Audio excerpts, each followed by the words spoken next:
A huge distraction for Michele Bachmann's campaign right now. She's caught in a he said, she said controversy with a defector from her campaign. Her former Iowa chairman, Kent Sorenson, stunned everyone by showing up at a Ron Paul event in Iowa last night. He switched sides just hours after standing at Michele Bachmann's side at a rally. Now Sorenson and Bachmann are telling very different versions of what happened. I'll speak with Michele Bachmann in just a few minutes. We'll get her side of the story. But first, let's bring in Shannon Travis, one of our CNN political reporters. He's in Iowa. Shannon, you were there for Sorenson's bombshell at this rally for Ron Paul. First of all, what's going on? What's the very latest in this saga? Absolutely, Wolf. I mean, this is in October, but this may be the biggest surprise just days before the Iowa caucuses. Let me give you the latest that we're just learning just moments ago. We're learning that Wes Enos, he is a key player in this drama, basically. Michele Bachmann's Iowa political director, that he was just let go from the campaign. I learned that because Ron Paul's campaign released a statement saying that he was fired. I then got through to Michele Bachmann's campaign. They're telling me only that he's no longer with the campaign. Now, let's back into the story. As you just explained, Kent Sorenson dropped this bombshell last night at a Ron Paul rally saying that he's now defecting and endorsing Ron Paul. Michele Bachmann today came out and addressed reporter questions about this. And here's what she said about a conversation that she says she had with Kent Sorenson. I had a conversation with Kent Sorenson, and in the direct conversation that I had with him, he told me that he was offered money. He was offered a lot of money by the Ron Paul campaign to go and associate with the Ron Paul campaign.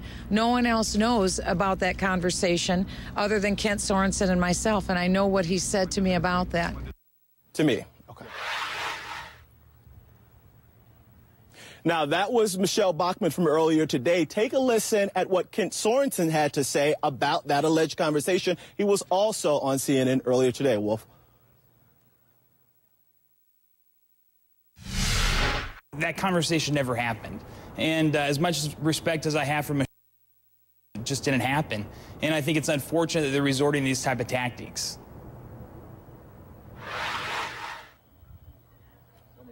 Now, as you just mentioned, this is a case of he said, she said. Wolf, Wes Enos, the person that I just mentioned that's no longer with the Bachmann campaign, he sided with Kent Sorenson. He was earlier today the Iowa political director for Michele Bachmann. Apparently, he's no longer with the campaign, but he released a statement earlier, Wolf, saying that it's not true that Kent Sorenson went to the Ron Paul campaign for money. Wolf? What's Ron Paul saying about all of this? Great question. I caught up with him also earlier. You may be seeing some video of that. We tried to ask the congressman that question that Michele Bachmann's campaign says that he needs to answer for this, these allegations, these claims. He did not say anything, but Jesse Benton, his campaign manager, Wolf, did deny it once again and said that the congresswoman needs to speak with her campaign. Wolf? All right. Well, let's speak to the congresswoman right now. Shannon, thanks very much. Michele Bachmann is joining us right now from Iowa. She's out of the campaign trail. You just heard Shannon's report, Congresswoman. What do you say? Well, we need to tell the whole story on this because the part that you left out is the fact that Kent Sorenson's former campaign manager went on record with the AP saying that Kent Sorenson also told her that he had received a request to give a lot of money to him from the Ron Paul campaign. And also, he told it to a number of other people who are starting to come out as well. It wasn't just me. And I've got the phone log on my phone that I had the conversation with Kent. But the bigger story in all of this is, why did it happen? It happened because at the last debate in Sioux City, Iowa, I took on Ron Paul over his very dangerous position, stating that he would do nothing to prevent Iran from obtaining a nuclear weapon. That makes him a very dangerous person to be our next president. The very next day after that debate, we started our 99-county tour. I'm standing here in Nevada, Iowa. This is our 99th county that we're visiting. This is the last stop on the tour. For 99 counties, Wolf, this has been the huge story. We've seen literally thousands of people after that last debate come out in all of Iowa's 99 counties and say, Michele, I'm now voting for you. I was undecided. And it's over this whole issue of Ron Paul coming out and being exposed for the dangerous president he would be in not preventing Iran from obtaining a nuclear weapon. That happened. We saw incredible momentum, including the fact that last night we had 150 new people call us saying that they want to stand up for me in the caucuses. We've literally had thousands over this last 10 days, and that caused the Ron Paul campaign to be very nervous because they saw the momentum shifting here in Iowa to my campaign. And so then they came up with this plan, apparently, to offer a lot of money to Kent Sorenson. And so our Iowa director is Eric Wolfson. He's now talking to the press about what Kent Sorenson said to him, too. But this is all about the Ron Paul campaign, seeing the floor drop out, and this is what happened. Because Kent Sorenson, he flatly denies there's money involved in this decision. He put out a statement basically saying, I'll read a little bit of it for you, even Congresswoman Bachmann's political director issued a statement defending my character. Since then, he's been fired by the Bachmann campaign for daring to tell the truth. Is that the correct version? Well, that's absolutely not true, because I did have the conversation with Kent. Kent talked to a number of people in my campaign. And again, the reason why this is happening is because we've seen unbelievable, remarkable momentum in the last week. And it's because I took on Ron Paul in the last debate over his failure to keep Americans safe and free and sovereign from a nuclear Iran. That's what this is about, pure and simple. What about, and so now you saw this huge offer of money. Just clarify the political director. There's a lot of people. The political director quit today as well. Is that right? He quit, and we've had Kent Sorenson's former campaign manager come out and say, Kent told me flat out that he was getting money. He flat out told also Eric Wolfson, who is the Iowa director as well. He told a lot of people. There's people a mile long that he told that he was getting money, and all of those people are coming out of the woodwork, making themselves available. So Kent Sorenson and I had the conversation on the phone, and yesterday Kent even came out to our stop in Indianola, Iowa, and he was there with me yesterday. He left our event and then went to the Ron Paul event. This is about money. This is about money. The political director left for money too. Paul campaign, seeing that the floor is coming out. Did the political director quit because of money? You'll have to talk to him. You'll have to talk to him about it. But clearly, there are other people that Kent Sorenson talked to who he told that the Ron Paul campaign is offering him money. Now, that's a very serious issue, and that's one that only the Ron Paul campaign and they can deal with. But I've got my phone log that shows that I had a conversation with Kent Sorenson. That's when he told me, he told a number of other people on our campaign that he was offered money by the Ron Paul campaign. And clearly, this is about the Ron Paul campaign. Very nervous, because people see that he'd be very dangerous for the country on foreign policy, but also people are figuring out Ron Paul would legalize drugs that are illegal now. He wouldn't stand up for marriage between a man and a woman. I would.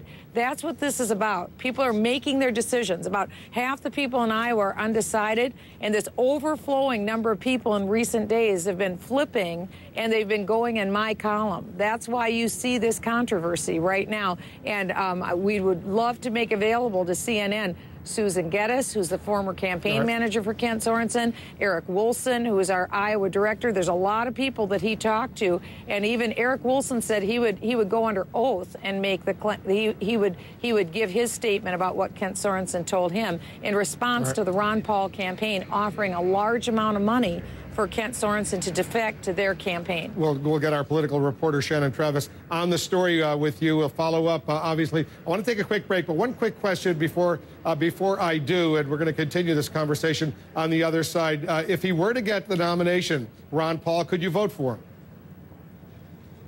It's never going to happen, Wolf. Ron Paul is not getting the nomination. We see this unbelievable momentum for me and Iowa. Americans want an American Iron Lady, and they're flipping to Michele Bachmann. I intend to be the nominee that defeats Barack Obama, because we've got to get the country back on the right track and repeal Obamacare. That's what I'm going to do as the next president of the United States. I know it's a big if, but if he were to get the nomination, I've asked the other candidates. He's not going to, Wolf. Says he couldn't vote for him. It's never going to happen. But if he did, could you vote for him? It's never going to happen, Wolf. It is never going to happen. So, but can't you say yes or no? To bed. Ron Paul will never be the nominee. But you can't say whether or not you vote for him? Yeah, I'm giving you the answer, Wolf. You can't vote for him. He is never going to be the nominee. Right, you guys? It's going to be Michele Bachmann. There you go. All right, well, straight from Nevada. You know, here in Iowa. In our new CNN Time ORC poll, he's doing a lot better than you are in Iowa. How do you explain that? Well, because the polls don't determine what is going to happen on January 3rd. Everyone said that I didn't have a chance to win the Iowa straw poll. I'm the only candidate in the presidential race that's won a statewide election. I won the Iowa straw poll. We're going to see a miracle happen on Tuesday. I have absolutely no doubt. The people here in Nevada, Iowa know that too, and we're going to see that miracle next Tuesday. So we're excited.